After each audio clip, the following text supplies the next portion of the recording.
Welcome to the Real Film Nerds Podcast. There ain't quitting us, that's for dang sure. Real Film Nerds Podcast, episode number 391. The podcast no one listens to and will not die. My name is Matt, one of the hosts of this infamous movie review podcast. Let's just be honest. We talk about movies every now and then, but we mostly bullshit about life because Mike and I don't get to talk much anymore. So it's just called getting old. So speaking of my co-host, Miguelito, que paso? Hey, dude. Que tal? Anyway. See, he's got a little bit of the high school Spanish coming out. Yeah. How's it going, Matt? Oh, fucking living the dream, Mike. Living the dream. I know you're jealous of my dream. I am jealous of your dream. Yep, dude. Nightmares are dreams. Just ask Freddy Krueger. Yes. Well, are you already teasing the Harvest Horror Fest? I don't know. Are we doing a Nightmare on Elm Street? Because that'd be kind of fun. I have not watched those in a very long time. No, I don't. Well, we could be. I don't know what we're doing yet, 100%. I have a roughed out plan, but, plans change, right? That's why you write them down. Yeah, I have a feeling the first one is going to be a theater film, if we can get to it, if it's still in the theaters by then, because it just came out this week in competition to the film that we saw instead, which is The Killer's Game. So, Mike, why don't you talk about the other movie? And it might be our first film in Harvest Horror Fest, because I know you really wanted to see it. Yes, I did want to see it because James McAvoy is in it, and I really like him. He's a very good actor. Yeah, and that's Speak No Evil. Right? Yes, Speak No Evil. Yep. Yeah. So I don't know how it's doing. Actually, I should look at that. I didn't even see the results for the movies this weekend, which is odd. Too busy, huh? Yeah, I usually see that stuff right away. So I don't know if it was probably a slow week for the movies, because I feel like this is the kind of the period where things aren't going as much. So it was Beetlejuice was number one, Speak No Evil, then Deadpool, then a show called Am I Racist, then Reagan, then The Killer's Game. Oh man, Killer's Game did not do well. Well, I don't know how you're going to rate it, Mike, but I have my rating in my head. But the critics really do not like this movie. They're destroying it. And so I think that's not helping with the people going to the theaters. Huh. Okay. Well, we will have to talk more about that. All right. Anyway. Yeah, we'll get to it. But anyways, yeah, Mike was really excited about seeing Speak No Evil. And I said, well, why don't we do this? That could be like our first Harvest Horror Fest film. Because it'll probably still be in the theaters come October, I would think. Because it is kind of horror-ish, so. Yeah. I don't think there's something coming out that first week. Well, I don't know. I kind of looked at the schedule ahead, and it's a little bit, it's got some holes. Yeah, just make sure that Harkins has it and Cinemark in Sierra Vista has it. Your old employer. Ah, okay. All right. You know, my Ma Hinshaw's got to go. Yeah, all right. We can do that. So, anyways, all right, Mike. Well, let's get back on topic. Not that that's off topic. It's just not topic yet. We got a couple more weeks for that. Why don't we discuss, or why don't you break down our discussion film for this week, The Killer's Game? All right, sure, man. So, The Killer's Game was directed by J.J. Perry. It was written by Jay Bazinga, James Coyne, Simon Kinberg, and Rand Raffich. And the movie is starring Dave Bautista, Sofia Boutella, Pom Klementieff, Scott Adkins, Terry Crews. And the movie is when a hitman is diagnosed with terminal illness, he decides to take a hit out on himself, but when his very hitman he hired also targets his ex-girlfriend, he must fend off an army of assassin colleagues. Well, kinda. So they have updated that description because I remember reading it before and it was not that detailed. So they waited until the film came out to get a little more detailed. But honestly, you can't really spoil it because it's in the trailer. Like, it's in the trailer that he has a disease and he hires a hit out on himself. I think it's important that it's in the trailer so people understand what the film is about. Yeah. Yeah. Okay. Yeah. No, I agree. First impressions, Matt. I had a great time with this movie. I thought it was fun. I don't know. It's a little bit quirky in places and stuff, but I thought it worked. So I'm not exactly sure why everybody didn't like it. Maybe they're upset at Dave Bautista because this is his last movie, being all jacked. Yeah, maybe. I don't know. I really had a good time with this film. It was a lot more fun than I anticipated. It looked really good in the trailers. It looked like a lot of fun. Some of the cast is well known. Some of the cast is not. I mean, let's be honest. Sir Ben Kingsley is in it. Dave Bautista, who's fantastic. Sofia Boutella, Boutella is fantastic. She's really, really good. I like her as an actress.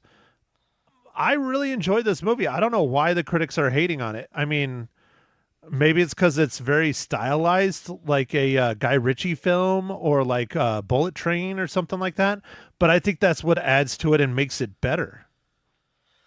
Yeah, I don't know why they're hating on it, dude. Like, it's a fairly simple story, which is fine, straightforward, and I thought it was well done. I mean, it's kind of like, I guess, comic booky or cartoony and some stuff, but I thought it was fun. Well, and one of the things that you pick up right off the bat is the blood is over the top, but it's not real. It's digital. And you can tell most of it, not all of it, but most of it is digital. And it's really over the top. But I like it. I think it adds to it. I think it's fun. I really enjoyed this movie. Seriously, it was great. Yeah. No, I had... Yeah, when I just saw it at the bottom of the list, I'm like, why? Like, this movie was fun. Like, I don't know. Honestly, I think it's the critics, man. I think people are listening to critics way too much. I think this is... I said this on the radio, and I got kind of slammed for it. I think this is a great date night movie. Yeah. It's a date night movie. It's a romance. It's it's got a little bit of revenge and stuff in it, or damsel in distress. There we go, damsel in distress. Yeah, but there's a love story. Yeah, there's comedy. There's action. Definitely. There's blood, guts, and gore. I mean, dude, you got the young lady and the young man covered for date night. I mean, seriously, it's really a great fun film.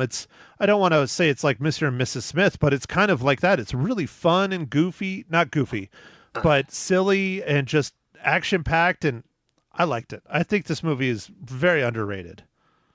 Yeah, it was. It was good, dude. I wonder why they're hating on it so much. I don't know, man. Watch some of the reviews. The typical reviewers that I like to watch, I like to watch the one that you're a big fan of, also Chris Stuckman. Yeah, I think he's a pretty good critic. And then the other one, Chris Stuckman's friend, but they never do crossovers anymore. It's Jeremy Johns. He's pretty funny too. And then I like also the critical drunk critic guy. I forget his name. Critical Drinker. That's his name. Critical Drinker. He is a funny guy, but he usually doesn't get to movies until well after they're out. But those are the three guys, and no one has reviewed this movie. So maybe it's just sliding under the radar. But with a cast like this, how can it do that? I don't know. Remember how I told you I felt like I could tell if a movie was going to do well or not based on how many showtimes it had? Yeah, mine had 2. Mine had like 3. Yeah, Harkins and Prescott had 2 showtimes on Thursday. And I was like, really? There's a 6 o'clock and a 7:50, and that was it. I think the theater chains have already picked that they didn't like this.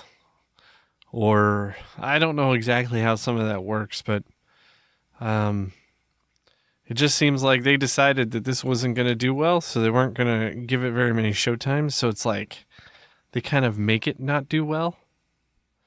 Because the less chances that people have to see it, the less money it'll make. I don't know. It's a theory.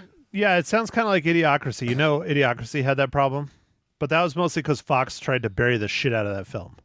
Oh, well, I could see. So if I was a movie executive and I watched that, I'd be like, what the hell is this?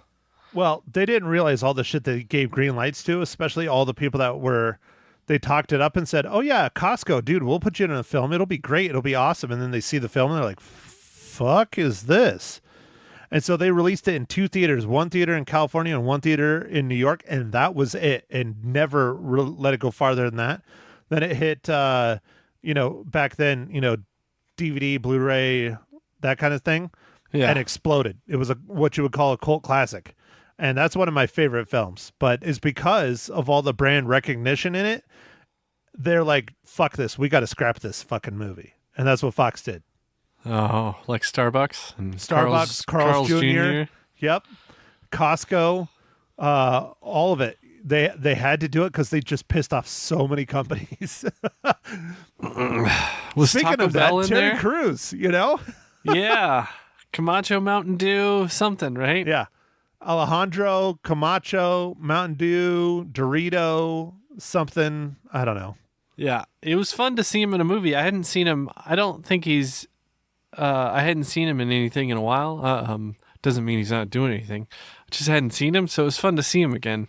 And his character, although not in it too much, was kind of funny. Oh, he was fun. He was very suave. Yeah. He's not in it too much, but he was good. Well, dude, you got to see pretty much almost all of Terry Crews in leopard print drawers. So that is true. That is true.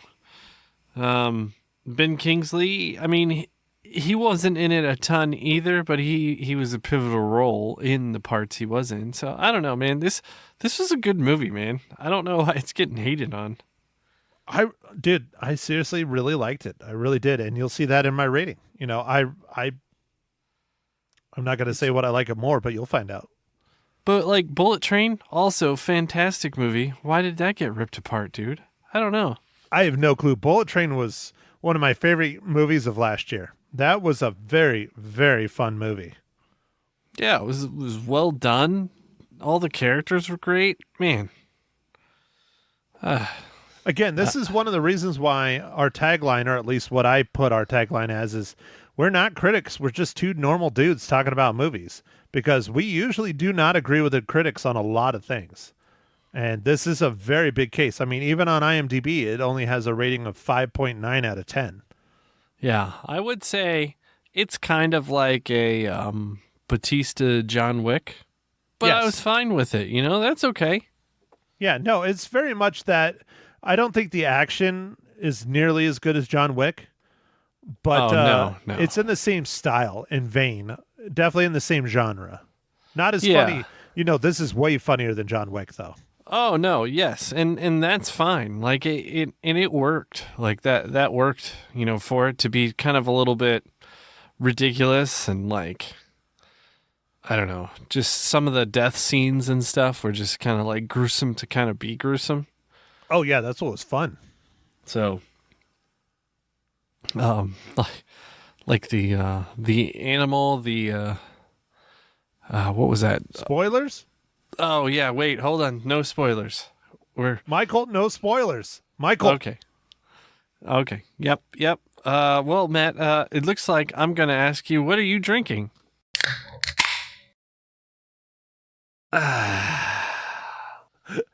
Well, Mike, thanks for asking, since you almost spoiled the movie before I got to the spoiler section. I'm not drinking anything fancy. I'm not looking for Oktoberfest. I would like to, but I haven't really looked, so I'm sticking to my weight loss plan. I am drinking a strawberry lime Truly. Matt, I bet there's going to be a PSL like seltzer or something, so keep your eyes peeled for that, dude. I guarantee they've got to have one. Starbucks will probably put it out, knowing them.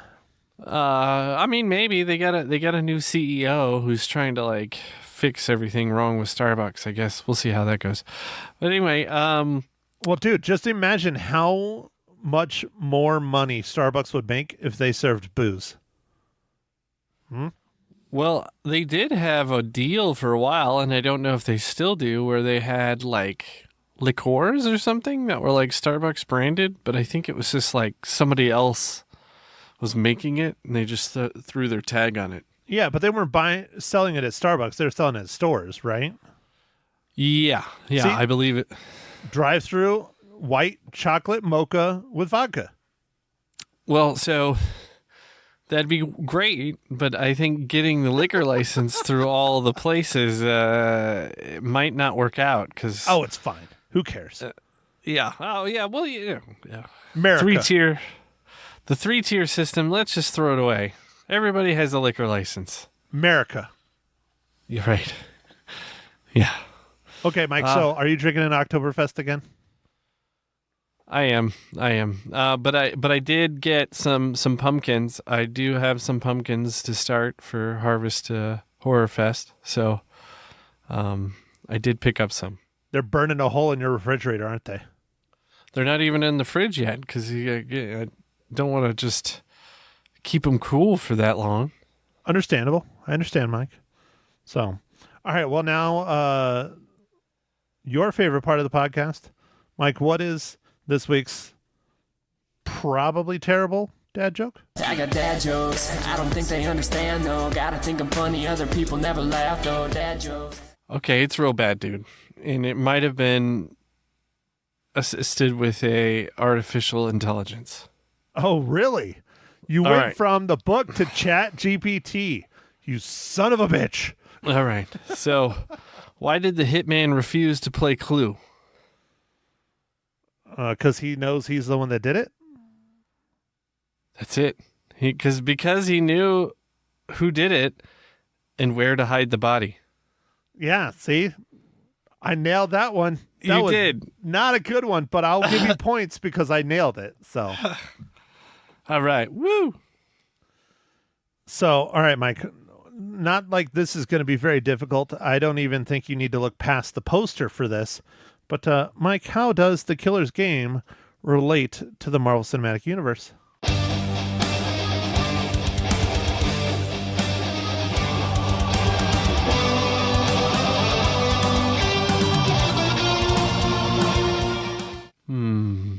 Well, I think our main character, Dave Bautista, might be somebody in the Marvel Cinematic Universe named Drax. I've heard the rumors. Yes. So, from Drax from Guardians of the Galaxy Volume 1, Volume 2, Avengers, Infinity War. So he's been in a few Marvel movies. What about the other tie-in that's real prominent? We got Pom Klementieff. Dang it.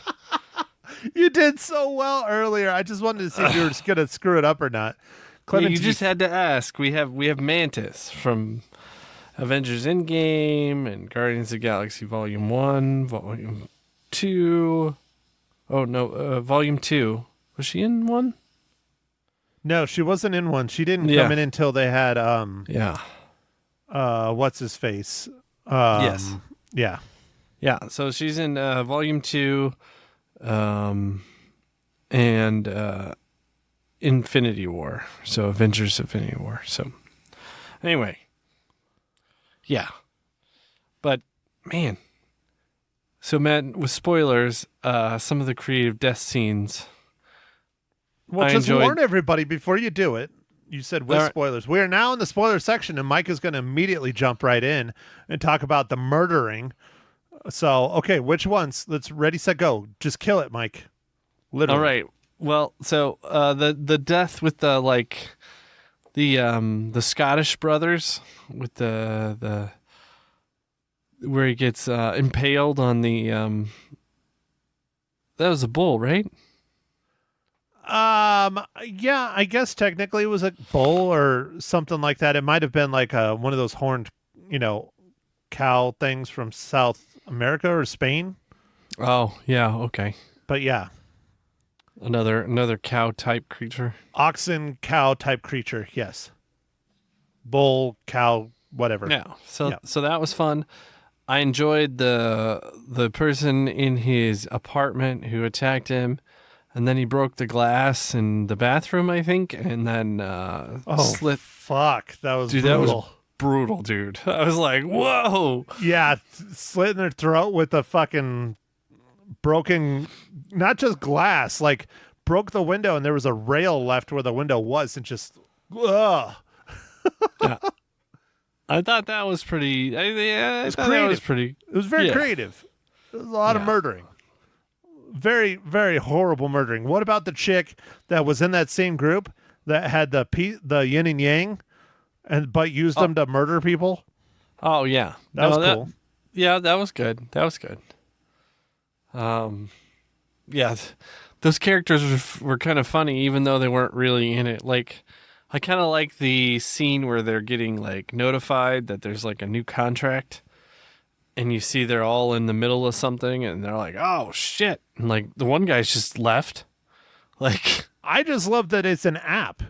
Like it's like, like an assassin's like app, like almost John Wick like. Although John Wick wasn't. It was a text, I think, wasn't it? I don't think it was an app. Yeah, I think it was a text. Yeah, I think it was a text. But yeah, this was very John Wick like, where it was like, oh yeah, I think I'm gonna accept this murder. I'm cool with that. Yeah, it was. It was a network of people. Yeah, and yeah. Anyway.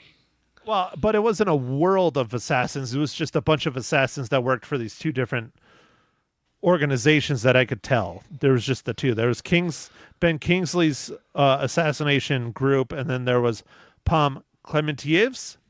Oh man, you got it. Assassin group, yeah. And that was an interesting backstory too, where I guess he murdered her father, and she wanted revenge the whole time. Yeah, but it was because he broke the rules, right? And then she broke the rules. Right. Like it was interesting, but yeah. No. How can you have rules when you're a contract killer, Mike? I still don't get that, but whatever. I don't know, dude. I guess it just depends. Matt, when you change to your fourth profession, you let me know. Yeah, when I become a contract killer, I'll let you know. I'm training. Yeah. I'm in training right now. Yeah, like you're going to be like Gross Point Blank. Yeah, the problem is I'm like Dave Bautista, dude. I can't hide very well. I'm not silent. I'm a big dude. Yeah, I'm big in other ways other than his, nice physique. I mean, I'll trade for that for sure. But yeah, he's 6'4" as well. And he's, pretty close to my weight, to be honest with you. Or was. Not anymore. Yeah, it looks like he lost a lot of weight with the changing to vegan. Yeah, well, and he's been talking about it, and he said the film, the M. Night Shyamalan Ding Dong film, Knock at the Cabin Door, or Knock at the Cabin or whatever. Yeah. That was the heaviest he had ever been in his life. He was well over 300 pounds in that film, and he gained all that weight and bulked up like that for that role. And he said he felt extremely uncomfortable being that size and that big, and that was one of the things that inspired him to go the other way. Oh, okay. And now he's like really scrawny, I guess. I don't know. I haven't seen pictures, but I've heard about it. Okay. All right. Well, hey, he can do what he wants. He's got the money. It just might limit his roles. That's all. He's done quite a bit of things. Well, he's a little bit older now, so maybe he wants to change into different roles anyway. So yeah, he's in his 50s. Yeah, it's probably a little tiring to do this stuff forever. I would think so. But dude, Hugh Jackman's still doing it. Yeah, he is. He will keep doing it until the day he fucking dies, according to Deadpool.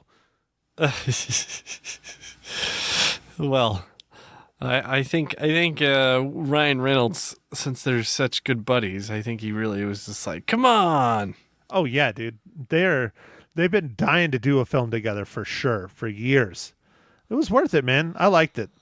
But we don't need to talk about Deadpool Wolverine again. I've only seen it 4 times, so. Well, dude, it was a fantastic movie. It is, and I saw today that it'll be on streaming soon. So I'm sure they'll be charging for it right off the bat and make as much money as they can that way, and then they'll probably release it on Disney Plus. Wow, they're going to release it to the video on demand already? That seems early for them. Yeah, they are. They're like the next couple weeks, I think. It has a date. Huh. Oh, Okay. dude, but one thing I want to get off topic about, and I forgot All about right. this. I was going to talk about it earlier. Oh, yeah, what's that? You know what I did last night, right?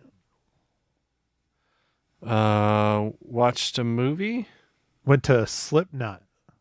Oh, dude, awesome. 25th anniversary tour. And guess what they talked about on stage? The Tucson show that we were at? No. Close. 1999 was the very first album they came out with. It was 99. They've been together since 97. 99, they played at that exact venue 25 years ago. Granted, it was in the summer, if I remember right. You might remember better than I do. And they were the openers. And now they sold that son of a bitch out with two other bands.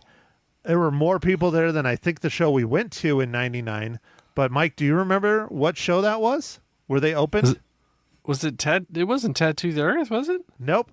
Tattoo the Earth they did play at, but that was a few years later. Ozfest. Oh.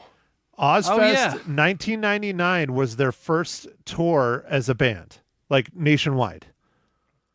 And Oh, yeah, dude. Oh, I didn't realize we saw their first time as a band. Yeah, they did open. they I do opened remember. on the 'cause main remember stage. Yep. Wyatt was up in the pit. Yep. Him and like three other people. Yeah, we didn't get pit tickets, we didn't get pit tickets. No. I think, but we didn't get you pit and I tickets. kept going back and forth between the main stage and the secondary stage, and Wyatt and Ivan and a couple other people wouldn't go back and forth with us. I remember you and I tried to see every single band. We did, and it was hot as balls. Yeah, it was in and- like July or August. It was fucking ridiculous. Yes, I think it was 111 I outside. felt like I was gonna die, and we didn't buy water or food or anything, and we were No, there for because like we didn't 12 want to hours. pay for it. Yeah. And now I'm paying like $30 for a beer. But no, and they talked about that show because, Mike, I don't know if you know this. Maybe you do. Do you know where the very first Ozfest ever took place?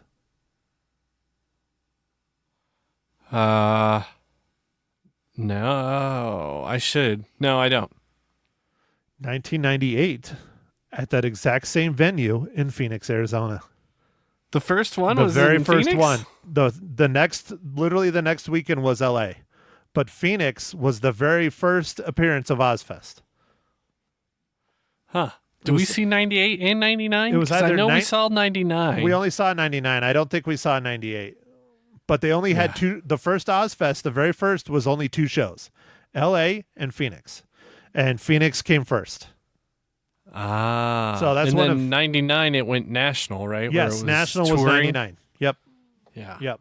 But that was one of the big claims to fame, man. And Slipknot, that's how they got big. Was being on Ozfest. That was their first album, like just came out. And anyway, so I'll keep talking about music here. But look up the band that opened. They're from Iowa as well, and Des Moines as well. Their name is Vended. They were fantastic. I thought they were really, really good. Their new album comes out next week on the 20th, or is it this week? This week. It comes out on Friday. The second band was called Knocked Loose. I had never heard of them or seen them. I don't really care to hear or see them again. They were not good to me, but a lot of other people like them. But that, seriously, I have not seen that many people at what I like to call Desert Sky Pavilion since years, man. I mean, it was wall to wall people. The lawn was standing room only. It was wild. So the Vended, I think one of the Slipknot members' kid is in that, I think.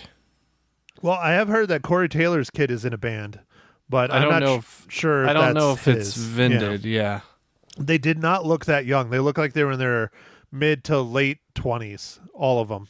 But they put on a good show. I'll just say it that way. They put on a good show, and they had a really good sound, and I enjoyed them. But yeah, only 3 bands on a Sunday night of all nights, and it was fucking sold out. I mean, it was nuts. It was wild. It was a lot of fun. And I got one more show this week, Mike, and I'm going to be fucking exhausted, but it's worth it. Yeah, man. Wow. Very cool, dude. Rancid, Smashing Pumpkins, and Green Day. That's going to be a killer show. That is cool. I've never seen Rancid, but I've seen the other guys. So, question, Mike. At what age are you going to take your son to a show? I don't know. Probably when he's like, probably between 10 and 12. Okay. So you're got to be mature enough, I think, to handle it. And then like, I think big enough to be like, so he can see. Yeah. Yeah. So, well, you can put him on your shoulders. Yeah. Yeah. So, but I mean, right. In like, he's got to like his own music probably and stuff. So I don't know. I think roughly there. I don't know. 100%. Now, if you could pick what band would be his first experience to the world that is ours of metal, what would it be his first show? What would be his first show? I don't know, man. I don't know who's going to be around. I don't know. It'd be fun to take him to a Korn show, but I don't even know if he'd like Korn. Well, I'm going to Korn here in a couple weeks too, with Gojira. But I don't know what he's, Dude, fly out. Bring him to Korn and Gojira in October. It'll be fun. Seven Dust. Seven Dust would be great. Seven Dust would be tits. I'd be okay with Seven Dust, yeah. But Mike, I was trying to think how old we were when we went to our first show, and we went together. Your mom took us. We watched Bush, who literally was just here in Phoenix again. But we were 12, I believe. We were in middle school. I know that. And it was 7th grade, or was it 6th grade? No, dude, we were older than that, man. We were in high school. No, we weren't in high school, dude. It was before high school. We were totally in high school. No, it was before high school. All right. Well, you look up the tour dates. I will. I still have my ticket stub. Do you have yours? I think I do, but I don't have it organized. You probably have yours fucking categorized by year. See, that's the thing that I do. And that's the thing that's funny is everybody like comes to my house and they're like, God, this place is a disaster. It's like, no, yeah, there's a lot of stuff, but it's all fucking, OCD'd out. Yeah. So, I'm pretty sure I still have it. Dude, I'm pretty sure it was 95 or 96. Okay. Which would have been 7th or 8th grade. But anyways, it doesn't fucking matter. You did go to the show when we went to, what was it called? Gotham? With the little teeny club where we saw Slipknot and they couldn't even fit on stage? Dude, we went to a bunch of shows at Gotham, man. But yeah, I'm pretty sure I went there because I've seen Slipknot at least probably 3 or 4 times. Oh, okay. It was right when they were getting big, but before they did Ozfest, I think. Really? And we got pulled over on the way home. I don't remember that. Maybe it's just me and Wyatt. No, I'm pretty sure I would have gone on something like that unless I had to work. It was nuts. Anyway, that's fine. We'll talk about it later. Oh, okay. All right. Well, Mike, now that I got us super off topic and ate up all of our time, it was fine though. I just had to reminisce a little bit because that was a fucking awesome show last night. I'm exhausted. I'm ready to go take a nap. But anyways, all right. So the Killers game, Mike, let's just go ahead and do it. You enjoyed it. I really enjoyed it. I think people should go see it in the theaters. Do you think people should go see it in the theaters? Yeah, man. I think it was great. It's a great, entertaining popcorn movie. I had a great time at it. Yeah, totally could be a date night. Good date night movie. Like you said, Matt, that's a good idea. So I'm going to give it 4 reels out of 5. Had a great time. Well, Mike, I concur. I also give it 4 out of 5 reels. I thought this movie was just fantastic. I was hoping it was going to be good. I wasn't sure. because you never know until you actually see it. And I was pleasantly surprised. I thought this movie was really good. So I think the critics are fucking high. Oh, dude. One of the funniest scenes in it, the confession scene. Oh, God, that was so funny. He was just like, the priest later was like, why did I ask? I shouldn't have asked. And then he like kills the guy and he like immediately turns and like confesses. That was fun. Oh, that was so good. Anyway. That was fun. That was really fun. So, all right, Mike. So what about the movie for next week? Oh, I don't know. You're going to surprise me. Okay. Well, Mike, it's a cartoon.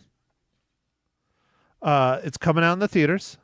Cartoon. It stars Chris Hemsworth, Brian Tyree Henry, and Scarlett Johansson.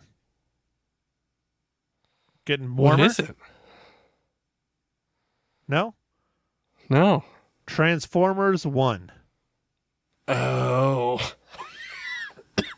Is that a cartoon? Yep. It looked like okay. Computer animation. Yep. So, listener of the show, my buddy Dave Beatty, who is a longtime comic book artist, has drawn for DC and Marvel and his own stuff and all kinds of people, and just absolutely incredible artist. I have a lot of his stuff. I just bought a lot of his stuff at a Comic-Con recently. He did some Batman animated series cards, and I couldn't break them up, and I had to get all of them. It was awesome. But anyways, she already saw this film about a month ago because she is a hardcore Transformers fan, way more than even me. And she really asked and wants us to review it. And there's nothing really else coming out next week. So here we go. Transformers 1 next week. It's an hour and 44 minutes. Has a great cast. It's getting great reviews. So, Mike, maybe take the childrens to this one with you on Thursday. Yeah, right, man. It's their bedtime. It's fine. They'll learn how to sleep, when they're dead, like me. Yeah, plus they probably... So Flynn is getting to the age where he can sit through a whole movie. Awesome. But Cecilia, no. But, Mike, listen to this cast, all right? Chris Hemsworth, Brian Tyree Henry, Scarlett Johansson, Keegan-Michael Key, Steve Buscemi, Lawrence Fishburne, John Hamm, Steve Blum, Josh Cooley. I mean, dude, big names. Wow. What big names, dude. I know. So I have high hopes for this. And Asia, again, listener of the show, she absolutely loved it, and she wants to hear our opinion on it. So we're going to it next week. All right. Is Michael Bay still involved with it? Like, is he producing it? I don't know. That's a great question. I would have to look at the IMDb. I'm looking. Oh, yeah. He's top list. Yeah, there he is. Yep. Michael Bay produced. Look at all the producers. Jesus. Steven Spielberg. What? Yep. Oh, he did produce those other ones, though. Yeah. Yeah, man. This will be... Wow. And what's Michael Bay up to? Has he got anything else? Oh, I'm sure he does. It's Michael Bay. And again, this is going to be another difficult one for the Marvel Cinematic Universe tie-in. I mean, I can't even name... Chris Hemsworth, Scarlett Johansson. What am I going to do? I mean, yeah, I can't even name at least 3 people.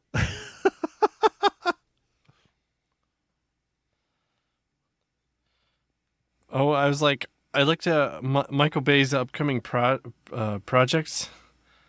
There's 35, but he's just producer on most of them. So he's just collecting money. Got it. Where's the directing one? Let's see. No, man, he's just producing. Jeez. Well, all right, Mike, I'm going to go Zombies ahead. versus robots. That sounds fun. What is it? Zombies versus robots. Oh, yeah.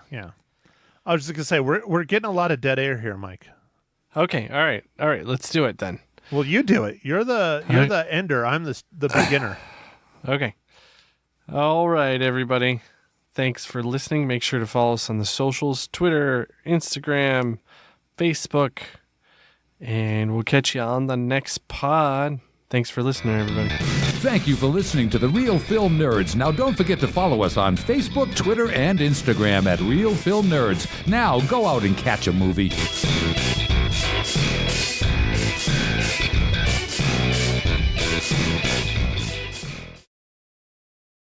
Hi, everyone. This is Ma Hinshaw Loses Her Cookies. Episode 81. The Killer's Game.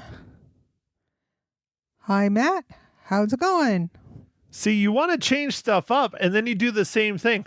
Hi, Matt. How's it going? You're so goofy. Anyways, Ma, welcome. Don't pout. Don't cry. Don't putter. I'm gonna cry. We're finally, Ma Hinshaw is in Casa de Matt Hinshaw. I don't know. There's more than one Hinshaw house out there. This is just the one that's the size of a shoebox on a good day. So yeah, Ma Hinshaw is in my house right now. We're trying to record just using my computer. We'll see how it goes. But the delay will be great because there won't be a delay because we're not Skyping. So it should be really good and should sound really good and should be pretty awesome. But Ma, why the hell are you at my house for the next 3 weeks? And why are you torturing me with your gas? Because I can't stand the construction going on at my house, and I don't want to be there when they're putting in all new floors and all that stuff. So I'm up here with Matt. But why does your diet consist of 90% beans? I know it is the musical fruit. Well, for the love of God, my septic tank cannot take it. Well, it better man up and take it. Thank you. Okay, all right, here we go. The Killer's Game, starring David Bautista, and just for you, because I know you want to know. Yes, I do. Her name is Sofia Boutella, and Pom Klementieff, I think is how you pronounce it. She's French, by the way. But Ma, what did you think of the Killer's Game that we went and watched together on Thursday of last week? I thought it was very good, but I thought it was pretty brutal. But it was a good, brutal movie. So you thought it was brutal, but you liked the brutality. You liked the murdering and the blood. I mean, yeah, sort of. You know, I do go and see some of those types of movies. I mean, but it also had a very nice love story in it too, and I thought that was really good. So I liked that. I liked the plot and cinematography of Budapest was good. I'm not sure if it was really Budapest, but what the heck, you know. And it starts out with Dave being really vicious, and well, it continues from there. I don't want to tell a whole lot. Can I tell a lot? You can tell whatever you want. This is Ma Hinshaw Loses Her Cookies. You do what you want because you've lost your cookies. But anyway, it's very interesting how he meets the love of his life. And then it's so weird because the doctors tell him he's going to die. And then they find out, oh, wait a minute, you're not going to die. Which is in the trailer, so I can say something, right? You can say whatever you want. Well, this is your podcast. So then, anywho, then he has hired hitmen to take him out, and he doesn't want him to kill him anymore because he's got this really hot, cute gal now. And it's pretty interesting after that because he has to take all the guys and girls out to save himself. I thought it was very interesting, very good, and quite a bit of blood. I mean, not a John Wick, but there was a lot of blood at the end. Well, not the end. Yeah, the end part. And I thought the love story was kind of sweet, and that Sofia was, oh my goodness, she was a ballerina and very pretty girl. And, Pom, did Pom play the wife of I don't know if the guy was his boss, but one of the guys he worked for. No. Pom Klementieff is not Ben Kingsley's wife in the film. She's the assassin blonde chick. Oh, her. Oh, Yeah, she's from Guardians of the Galaxy. well, I don't know that history. Gee willikers. Well, yeah, you were asleep through half the movie because you drank too much I at dinner. did not sleep. Like you through- always do. No, I didn't. I did not sleep through this one. I know your drinking isn't a problem for you, Ma, but it's a problem for the rest of us. I didn't sleep through this one. It was good. It kept your interest. And I don't think it was that long. Do you? Oh, I can tell you exactly how long it is because exactly how long we is have it? this little thing called the internet. Well, you can do that. I don't know. It's an hour and 44 minutes long. Aha. There you go. Very good length. You go, you get a good story. You're That's what she said. entertained. Well, anyway. Why And, did you say it like that? Oh, that was creepy. you know, it's entertaining, and I sat there figuring out how he was going to kill all of these assassins. It was pretty cool, actually. And that's my view, and I'm sticking to it. There. Why are you turning into a radio host? Who was it that used to say that? I don't know. Was that Walter Cronkite or Andy Rooney or one of them? No, and I don't know, would you're old. never have copied Walter Cronkite. Ugh. No. Well, he's no longer with us and you still are, so you won. Yeah, I did, guys. There you go. But again, he was a lot older than you in the 60s. Yeah, he was. Did you ever meet him? Nope. I did. You did? Yeah, I met Walter Cronkite and Andy Rooney when I was in college. Oh, my gosh. You got it all. That's, yay, ASU. Pardon me. So, okay. Well, Mom, is there anything else you want to add about the Killer's Game? What about Dave Bautista's nudity? Oh, yes. Man, he was really built. He must have worked hard to build up all those muscles. It was awesome.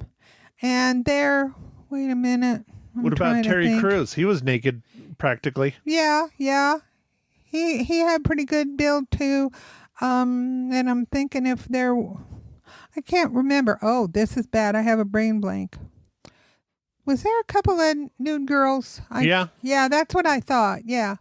So you get a little teeny tiny bit of nudity. Wait, hold on. Are you talking about their titties being teeny No. tiny? Because that's rude. No, I'm not. They're members of the itty bitty titty committee? No, I'm not. That's no. rude, Mother. I do not evaluate Awful. that. No. Horrible. How dare you? No, I'm not. No. All right. So, what else would you like to add about the Killer's Game? Or are you done? I just wanted to add it's very entertaining. I think you'll enjoy it, and it's not so long with, billions of fights that you fall asleep. So I like the movie. There you go. What about seeing it in the theaters? Yes, I think it would be good to see it in the theaters. Okay. Now, what about our film for next week? Our film for next week is Transformers, whatever the other stuff is that it says. Really? It's just Transformers 1. You forgot 1? One? It's one? Yes. I've seen other Transformer movies. What are they? They can't count. Well, but this is Transformers 1. This is a cartoon. Weren't the other ones cartoon? Well, maybe not. The one from when I was a child. Yeah, the original Transformers movie. Yeah. Well, anyway, okay. Next week is Transformers 1. There we go. Okay, so now the most important part. I don't even want to ask you because you slept through it, but Ma, how many, Jesus, I almost said reels. Ma, how many cookies do you give the Killer's Game? I give it 4 cookies. 4. So Mike, me, and you all give it 4 cookies. I thought you had it higher than 4 on Friday. Yippee. No, I didn't have it higher than that. Well, you Mike- listened to what I said. You heard what I said. Shame. Mike Tut, and I tut, do tut. reels, though. We don't Not do good. cookies. Not good. I eat cookies. That's why I'm so fat. Yeah, well, no. Anyway. Hey, when are you going to make Barry cookies anyways? He's angry because When he hasn't you had any get cookies. oatmeal, brown sugar, For the love of God. flour, food that I can make the darn I have cookies none with. of those things. Raisins, Can I just go to walnuts. Walmart and we'll put it in like a saran wrap bag and say you made them? No, because mine are delicious. Walmart's are Okay. They're softer. Who, Walmart's? Yeah. Well, tough toenails. I don't care. Right, Mine that's are what your tasty. cookies are like. No, Chewing on tough toenails. no, my cookies are delicious. I beg to differ.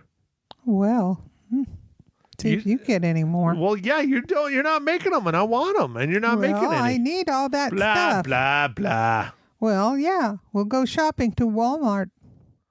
Good. Are you getting money then? Oh, I'll try and find some somewhere. Don't look at my couch cushions because it's all fake money now. Oh, so. darn, yeah. Alrighty, well, I guess that is it for Ma Hinshaw Loses Her Cookies, episode number 91? 81. 81. I'm on 91. You're on 81. Okay. 391. We're almost at 400 freaking episodes that no one listens to. How amazing is that? That's a lot of freaking recorded jibber jabber that no one gives a shit about. But hey, it is what it is. Ma, thank you for being here. Thank you for being in my home. I think we're going to be doing this probably again at least next week, if not 2 more times. So I'm already exhausted thinking about it. I just know that I need to set my alarm even earlier because I was late today to the radio station and I didn't even do half your shit. That's okay. I forgive you. Well, I'm glad you forgive me for not opening my own blinds. But anyways, all right. Thanks again, everyone, for listening to another rousing episode of Ma Hinshaw Loses Her Cookies. We will chat with you next week. Bye.